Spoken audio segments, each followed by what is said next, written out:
Howdy, howdy. Welcome on in to the pre-show. Before the free show, hi, Tep. Hi, Pickle. How are you? How are things in I'm. beautiful Louisville? We're holding down the fort. Don't you worry. hmm Good. I was sincerely worried that things were just going to fall apart the moment that you know, hmm that I decided to stay at home. Um, okay.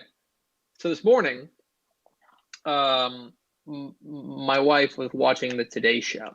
My wife. Um, and the Today Show is a television program that's found on the NBC network. Okay. And they had a segment with a realtor, and the realtor was doing a segment on um the it was I don't remember how I phrased it, but it was like the hottest cities to move to in the post-COVID world. And I think what they were driving at was the idea that that because of the world that we live in now, and because it's more likely that you're going to be doing more things in your home hmm or outdoorsy than normal, that you want to identify things, places that are going to be good for those things. And the list they came up with, first of all, I mean, I this is me talking, and I'm clearly biased. I want to be very clear. I am clearly biased, but like I can name like 7 cities in Texas that would qualify for that. That would be like a good place to move. Oh, yeah. If you're looking for relatively decent cost of living, if Stuff you're to do. looking for stuff to do, stuff like that. No Texas cities made the list, though. They listed 3. And the 3 have had my brain scrambled all day hmm since they said it. Because the 3 that they mentioned were Portland, Oregon, which, I mean, okay, it's like a, Weather is you an know, issue for me there. That's lots of rain. Like, you can't go outside and do not stuff the if it's rain. raining all year. From what I understand, it is, as far as big West Coast cities are concerned, it's probably the most affordable, which is probably why they put it on there. I know people. I've never been to Portland. I've heard it's lovely, but I wouldn't think like, oh yeah, pick up and move to Portland. It's like, okay, it's fine. I have nothing against it. The next one they had, which really short circuited me, was Boulder, Colorado. And I'm here to tell you that that yeah, look, Boulder, Colorado is a cool town. It's awesome. Um, Also not cheap, Mm-mm. like at all. They said the median house sold for $800,000. That's No, no, that's not what we're looking for here. So you're we not looked playing by into your own rules here. even staying in Boulder, like in a hotel, and it was so much cheaper to just go like 15 minutes west, and then you're right there. It's an easy drive, but it's very expensive there. It's beautiful, but Now I get expensive. it. I get it that they are like, oh, it's very good for like outdoorsy people, and that is absolutely true. Like 100%. Like if you like hiking, if you like biking, if you like skiing, if you like doing all that stuff outside, yes, absolutely, that's for you. But I was hmm like, moving there, like, kind of not playing by your own rules. And then they got to what I thought was the main event, and the main event was the one that I think most closely plays to what I think they were driving at, which are places that are more affordable. You can get good house for your money and stuff like that. And they said that one of the hottest cities to move to post COVID is going to be Des Moines, Iowa. Like what? Here's the problem with Des Moines, Iowa Everything? is is you're living in Iowa. Yeah. Like Like what? Who what? And presumably what they're doing is that they are talking, with the Today Show, a national show like that. They are definitely talking to people in big cities. I always think that their target audience is people who live in New York City. right. That's always what I think of as their target. Yeah, everybody watches it, but I think of them as people who live in New York City as their hmm target audience. You're telling me that you're going to recommend people leave New York City to move to Des Moines? I You have wouldn't. family in Iowa. I love my family in Iowa. But no. My thing is if you're trying to get out of big city, but also not be unbelievably shocked and bored out of your mind, like, yeah, again, like you said, we're biased, but what about Dallas? Or I don't know, what about you go down to Charleston, South Carolina, or somewhere that's quiet and peaceful, but it's not just you and a bunch of cows, you know? What about El Paso? What Yeah. about Fort Worth? Mhm. What about San Antonio? Yeah. Like, there's a lot of really great cities in Texas that you can live in relatively affordable and get like good house for your money. Mhm. If the idea is like, oh, we're going to be working from home more, it's like, okay, well, yeah, you can have like you probably get a house with like an office for the same price as like a one bedroom apartment in Manhattan. Um, Well, I also think about but like the hill but then country. you have to live in Des Moines. Yeah, like why would you go live in Des Moines when you could go live in the hill country, which yes, that would Yeah, be still pretty much a shock because you're not necessarily right in the middle of civilization, but you're an hour away from Austin or an that's hour away from San Marcos. Like, why not go there? but that's what I think. But I think that scares people, like you and I think most people who are Texans here who are watching the show. We view the idea of driving an hour to someplace as like not that big of a deal. Yeah. Where it's like, yeah, okay, it's an hour. If you were going to go somewhere for the weekend and you were going to drive an hour to go there, you'd be like, that's just down the street. You know what I Mhm. mean? As opposed to, um, you know, I think people are like scared to drive in a lot of parts of the country, or at least Yeah. to drive any sort of lengthy period of time. And it was like, it blew my mind that somebody went there and suggested that people move to Des Moines, Iowa. I was like, you strike me as somebody who's never been to Des Moines, Iowa. Right. It I think too with the driving thing is when they think about driving, they think about sitting in traffic for that long. And Yeah, there's a big difference between, and I know that from moving up to the DFW from down in the hill country, is in the hill country, I can get twice as far in the same amount of time because there's no traffic. You just hop yeah, on, and yeah, you're driving 30 miles, but, it's the same time limit as driving 10 here, you know? right. It was an astonishing segment on the Today Show this morning, and it's lived rent free in my brain ever since. So, yeah, I figured I would share it with you. Okay, hit the theme, Expo.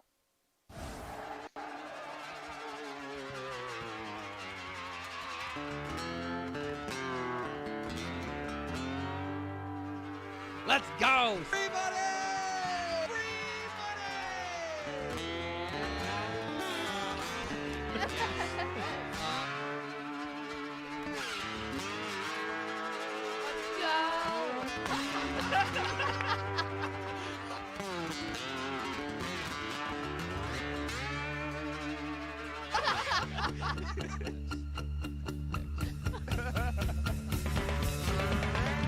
How to sing the blues way. Shot glass in your hand. Yes, y'all. From the Dave Campbell's Texas football internet sphere, here in an undisclosed location and also in Louisville. This is Texas Football Today, a show on the internet. My name is Greg Tepper. I'm the managing editor of Dave Campbell's Texas Football, a magazine, texasfootball.com, a corresponding website. Thank you for spending part of your day with us, whether you're watching us live at texasfootball.com or on the Facebook, or you're listening to us on the podcast, which you can subscribe to on the podcast vendor of your choice. You can also watch us on YouTube and on Twitch. Either way, thank you for doing your part to support your local mediocre internet show. I am sitting over. Ooh, let's see if I can do this right. You got it. You did it yesterday. There. Yes. Yeah! Great success. In Louisville at the Dave Campbell's Texas Football Mothership. She is the Duchess of the Dorks. She is Ashley Pickle. Hello, Ashley Pickle. Howdy. Uh, is everything okay? Yeah, we're just Okay, trucking good. along. I was just checking. Yeah, Just we're checking. good. Today is Tuesday, March 16th, 2021, 254 days until Thanksgiving, episode 1125. I'm sorry, 1127. Wrong. 1127 is the Tom Wilhelm. It's 1127, right? hmm I Oh, said okay, I'm wrong sorry. when you got it One, wrong the first time. 1127, this is the Tom Wilhelmsen episode. On today's show, friends, we're going to take a look at which Texas high school football regions were the best in 2020, and I'm sure we'll have a nice, reasonable, non-yelly internet conversation about this, because there's nothing that gets people fired up more than my part of the state is better than your part of the state. In the back half of the show, it is Hot Take Tuesday, and we caught up with Matt Stepp, our Dave Campbell's Texas Football High School football insider from up at the Great White North. He issued a hot take on the importance of inner city high school football. We will talk with Matt Stepp coming up here at the back half of the program. Do we have first four through the door? We sure do. It was Tony Blaylock, Rob Hadaway, Andrew Christensen, and Ryan Smiga. Welcome in, fellas. Hi, friends. It's good to see you. Okie dokie. Let's get into a piece that I have up on TexasFootball.com about the best Texas high school football regions in 2020. And this is a common debate. And I think a lot of the common debate centers on fundamentally two things. One, which major metro area has the best football? Mm-hmm. And two, where can you find the best small school football? And I think that those are things that are generally pretty separated. But I also think it's important to view things holistically. And so at Dave Campbell's Texas Football, we divide the state into 21 regions. There are some places that do it as few as like 7. There are some places that do it as few as like 12. We do it into 21 regions. I believe the largest region is Houston, maybe DFW. It's either DFW or Houston, as far as most number of schools. And the smallest region, I believe, is the Hill Country. I want to say that's the one that has the fewest number of schools in it. And so what I wanted to do is I wanted to take an analytical eye to it. And using the Dave Campbell's Texas Football computer rankings, I wanted to take a look at which regions on balance have the strongest high school football. And so what I did was I took all the teams and I looked at their final postseason rating in the Dave Campbell's Texas Football rankings. And more or less, I just kind of averaged all the teams out. You know, we can talk about whether or not that's the best way about going about it, because there's some places that, for example, DFW had the most state championships, right? They had the most state championships this year, but they also have the most teams. So wouldn't it stand to reason that they should? And furthermore, yes, because they had one of the very best teams in the state in Denton Ryan or Aledo, right? Should that count more than having some teams that really, really struggled in 2020? Like, there's a balance there of, like, when you take things holistically, you're going to have teams at the very top, but you've also got to counterbalance that with the teams that are going to be there at the very bottom. And so in the end, we came up with our rankings, and I think they might be surprising to people. And so I don't know if you have the graphic. I do. Here we go. We're gonna throw up. These are the top 10. You can find all the ratings, all 21 district or regions rated at TexasFootball.com on my piece. But the top region in the state, the Piney Woods, that may be a bit of a surprise to some people. But when you consider the fact that they've got pound for pound the best team in the state, that's Carthage. Carthage was pound for pound the best team in the state. They were far better than every other 4A Division II team. And then you add in what I think is really considerable depth, whether you're talking about Huntsville, Timpson, Tenaha, Tatum, Beckville, Lufkin had a decent year, Garrison Center, like they get really, really deep. And yeah, there are only a couple of teams at the very, very bottom to kind of drag them down. And so in the end, on balance, the Piney Woods had the best Texas high school football in the state, followed closely by the Brazos Valley. So we're talking, think Greater College Station, Bryan College Station is what you're thinking there. And that is the perfect example of a region that doesn't have one absolutely dominant team, but Right. does have a bunch of really quality squads. And more importantly, very few teams at the very bottom that are dragging them down. So the best team in Brazos Valley, according to our rankings, was Franklin. Franklin, the 3A Division II runner-up. But then you add in a really good six-man team in Calvert, and then you add in a 10-win College Station team, and an 11-win Normandy team, and a 9-1 Hearn team, an 8-3 A&M Consolidated team, 12-2 Buffalo. Like, the depth there was really, really impressive. Panhandle comes in third. Canadian kind of leading the way there. Wellington obviously had a fantastic year as well. Groom, an outstanding six-man squad. Wichita Falls, another team that kind of benefits from being relatively small, because Windthorst leads the way, obviously the 2A Division II state champions, but you add in a team like Graham, who is very good this year. Wichita Falls Ryder and Holiday were excellent as well.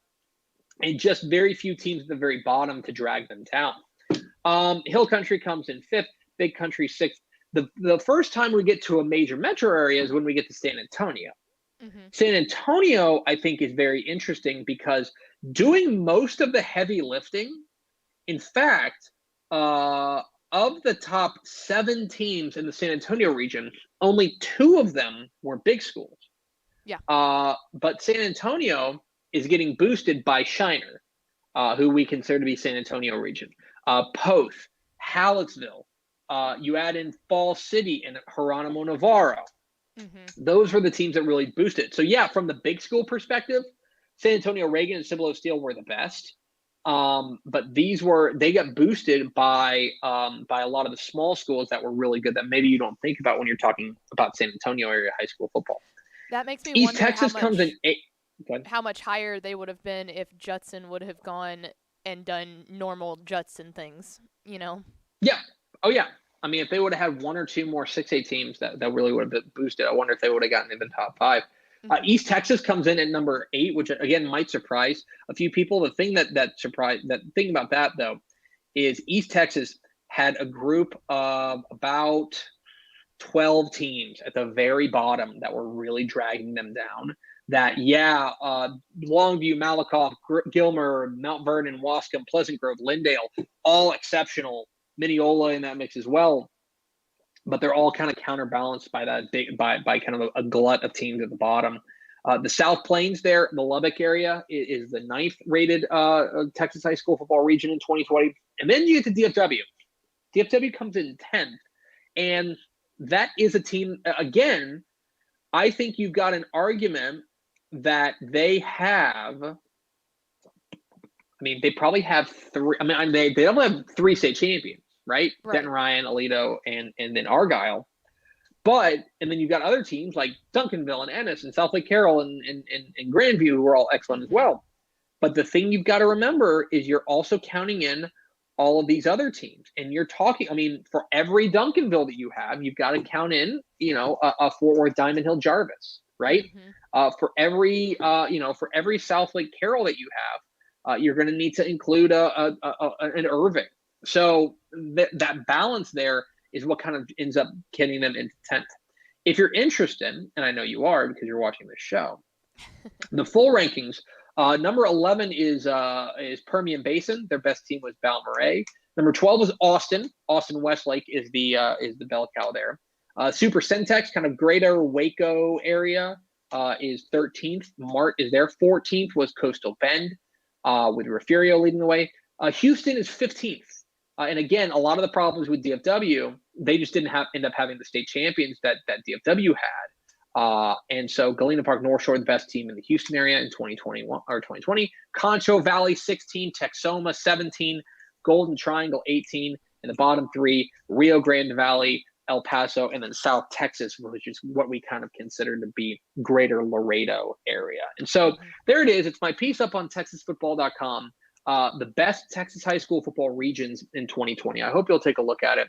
Let me know what you think in the comments, and be gentle, but know that this is all based on math. We can certainly debate the methodology, but this is what the computer says. The computer says that the Piney Woods was the place to find the best Texas high school football in 2020. And it's not just Carthage, you know what I mean? Carthage obviously does a lot of that, but Huntsville and Timpson and a lot of those other teams were really, really good in 2020, helped to buoy those deep East Texas piney woods. So check that out on TexasFootball.com. We are Texas Football Today. We're here every weekday at noon on TexasFootball.com, talking football in the Lone Star State. You can follow us on Twitter at DCTF, like us on Facebook, Facebook.com/Dave Campbell's. Follow us on Instagram, Instagram.com/Dave Campbell's, and of course, see us at TexasFootball.com. TexasFootball.com is where you can find complete coverage of high school football, college football, and recruiting all across the Lone Star State. Please consider becoming a Dave Campbell's Texas Football Insider. We are working hard on the 2020 summer edition or 2021, I should say. 2021 I don't summer want to edition go work of Dave back on the Campbell's Texas 2021, Football. please. I agree. No more 2020. The 2021 summer edition of Dave Campbell's Texas Football. You can be pre-ordered to get it early before it hits newsstands. If you go to TexasFootball.com/subscribe to become a Dave Campbell's Texas Football Insider, you also get a bunch of great online content all throughout the year, including new episode of Tepp and Stepp dropping tomorrow night for insiders only. So you will not want to miss that. Nice. TexasFootball.com/subscribe. Did we ever say anything Speaking about, of Tepp, real fast, the basketball podcast that we now have? yeah, we have a new basketball podcast. We promised you basketball content, and we have it. It's called Texas 24. It is our new podcast from Dave Campbell's Texas Basketball. You can find it at TexasBasketball.com, as well as anywhere you get your podcasts. And it is a really good listen. So I believe they just dropped their second episode where they wrap up the state championships, and they also talk about March Madness. So if you are a basketball fan, Texas 24 is the podcast for you. Make sure you check that out. Good reminding. Thank you. Speaking of Tepp and Stepp, my co-host on Tepp and Stepp, Matt Stepp, joined us earlier today to talk about his piece up on TexasFootball.com on Hot Take Tuesday, Pickle.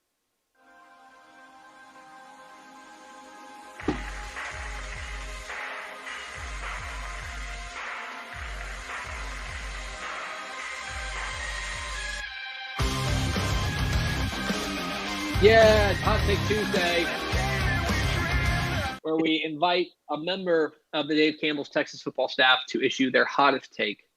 Today, it's Matt Stepp from the Great White North on why inner city Texas high school football is important. Here's my conversation with Matt Stepp here on Hot Take Tuesday on Texas Football Today.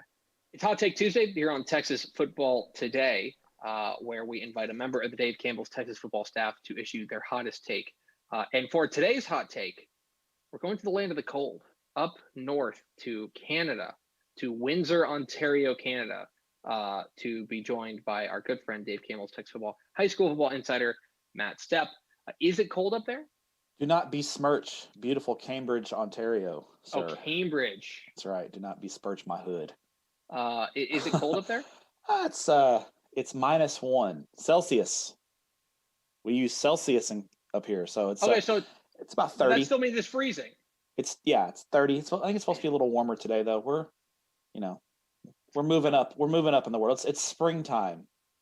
Meanwhile, it's shorts and a hoodie weather here in Texas. We've brought you on because you've got a piece up on TexasFootball.com talking about an area of Texas high school football that I think you and I both agree doesn't get talked about enough, probably for reasons that we'll get into. But your argument is that inner city Texas high school football is more important than people give it credit for. I'm interested to hear you defend that. Absolutely. Inner city football doesn't get the best rap in the world. Part of it is because of the changing demographics of our state. People move out of the city and move into the suburbs to raise their families. They leave the city, that kind of thing. People move into the city, but it's mostly single young adults who are fresh out of college, hipster type people who don't have families and don't have kids. So the numbers in the inner city programs have dropped. The relevance on a statewide level as far as making deep playoff runs from our inner city programs isn't really there for a variety of reasons. And so people have forgotten about it, but I still feel like inner city football is really the soul in a lot of ways of Texas high school football, because these are legacy programs that have, some of these schools have been around for generations. These are schools that have, Dallas Woodrow Wilson, has 2 Heisman Trophy winners. Some of the schools, Houston Heights played in the first ever state championship game, UIL state championship game against Cleburne.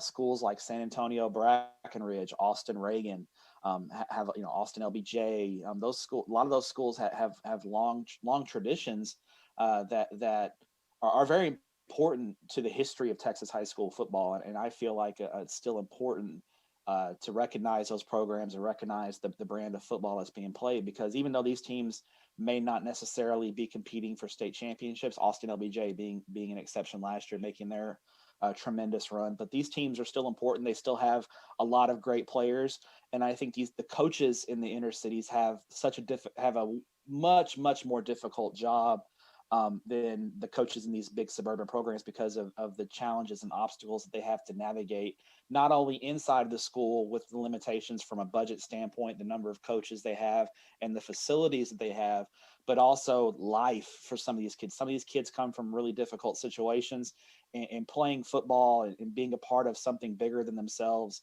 is really important when you look at the grand scheme of things from a societal standpoint as well. Yeah, one thing when I was doing some thoughts on your piece after reading it on TexasFootball.com, one thing that struck me is that, let's take just 6A and 5A. That's where the majority of the inner city teams reside, are in 6A and 5A.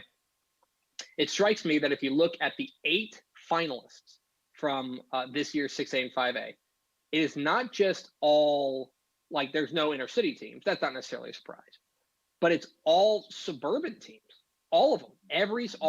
All 8 of them, you can say are in the suburbs of, whether it's Austin, whether it's Dallas or DFW, or it's Houston.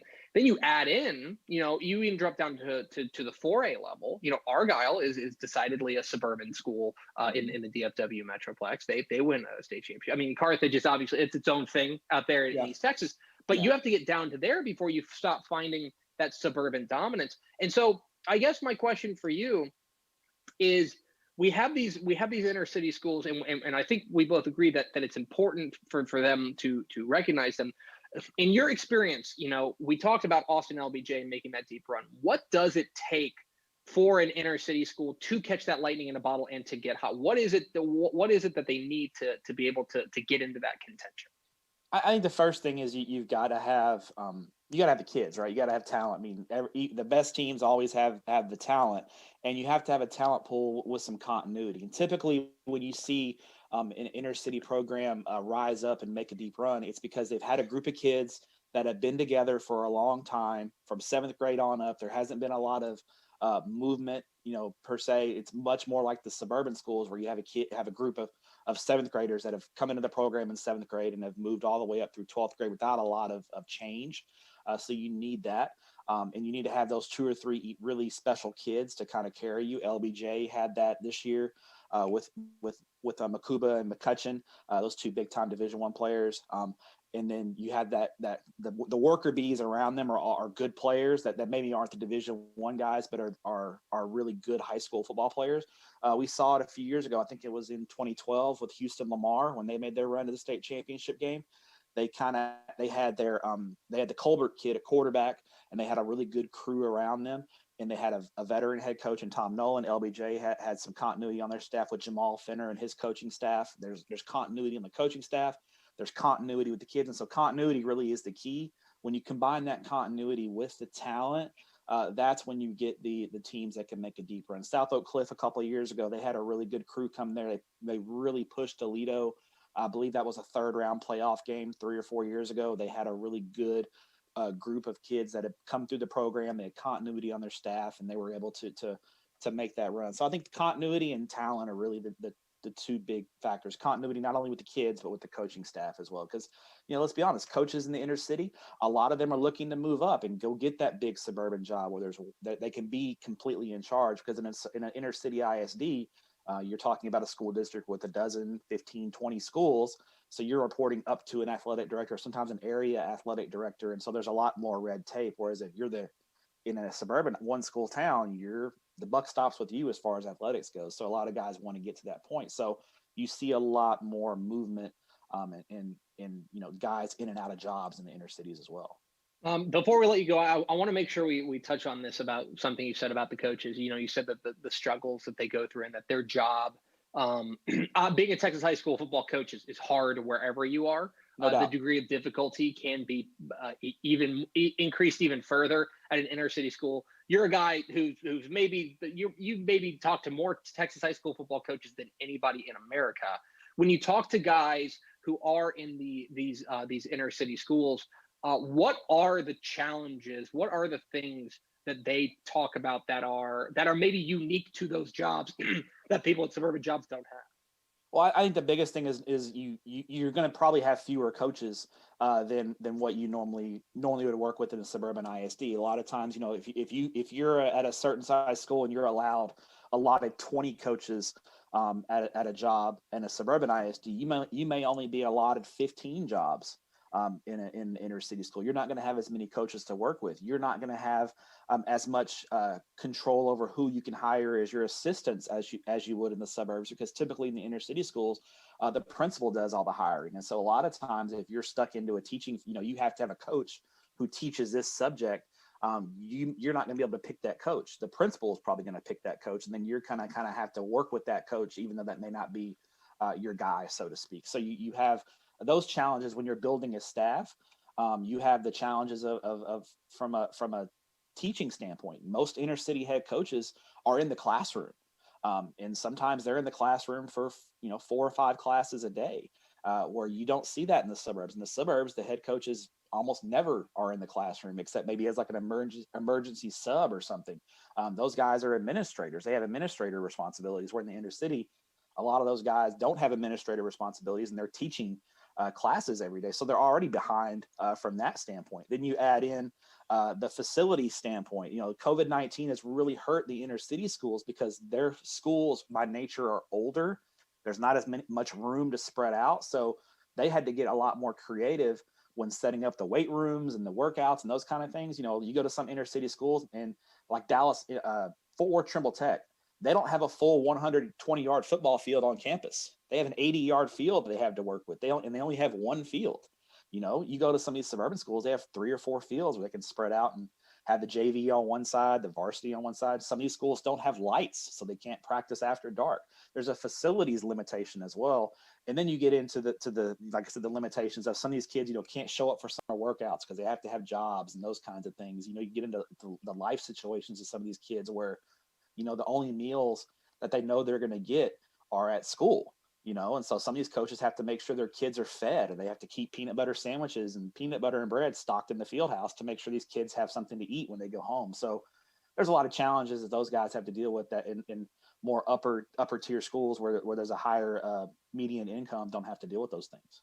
It's piece up on TexasFootball.com from Matt Stepp. And I guess our overarching point, and your overarching point, is when the 2021 season rolls around, make your way to one of these games. Yeah, adopt a team. If it's your alma mater, an alma mater of your grandparents, if they, I understand you're going to go watch your team play on Friday night, and I totally get that. But those inner city games are on Thursdays and Saturdays a lot of the time. Adopt an inner city team and go watch one of their games on Thursday and Saturday night. Support those kids. The things those coaches are doing are a lot bigger than football week in and week out, and those crowds aren't usually that big.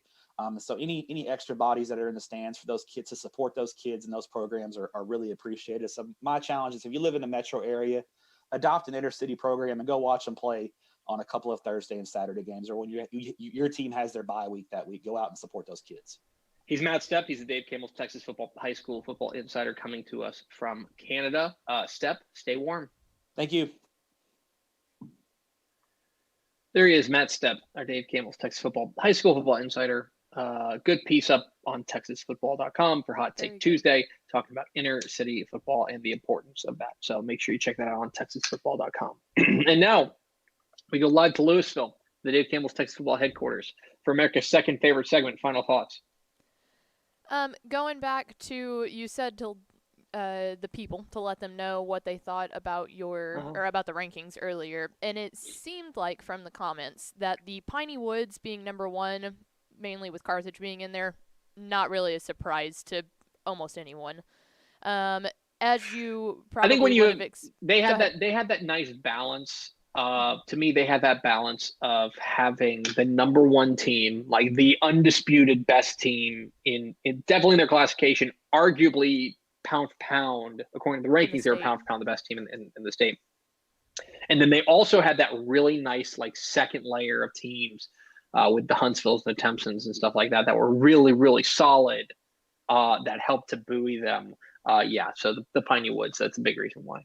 Well, and Timpson had an unbelievable year that we really didn't expect from the beginning, so that doesn't help but do anything. And then, of course, most of the issues with it were what I feel like almost anyone could have expected with, DFW and Houston. But it did seem like after you explained how the math of this worked out, of basically it almost cancels each other out. Like you said, for every Duncanville, there is a 0-10 team that really kind of takes that balance. So it seems like they got it a little bit more.